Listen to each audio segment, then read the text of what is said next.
Asisten 1 Kota Makassar, Andi Muhammad Yasir didampingi Kepala Dinas Pemuda dan Olahraga Andi Patiware, melepas 15 atlet panjat tebing dalam menghadapi Pra-Porprov di Bantaeng 21 hingga 28 Januari 2022 di Rumah Jabatan Wali Kota Makassar. Pelepasan atlet disaksikan langsung Ketua Umum Federasi Panjat Tebing Indonesia atau FPTI Kota Makassar, Andi Bukti Jufri. Ketua Umum FPTI Kota Makassar, Andi Bukti Jufri menyampaikan pendampingan atlet terus dilakukan FPTI Kota Makassar untuk mempertahankan semangat, sembari memberikan motivasi. Harapannya target emas yang dicanangkan bisa tercapai. Pra-Porprov ini tentu harapan kita bisa mempertahankan juara yang pernah kita raih di Porda Pintar kemarin.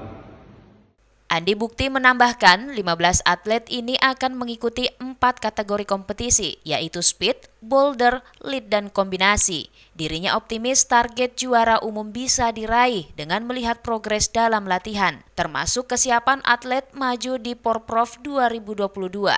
Ira, Fajar TV dan Fajar Radio melaporkan.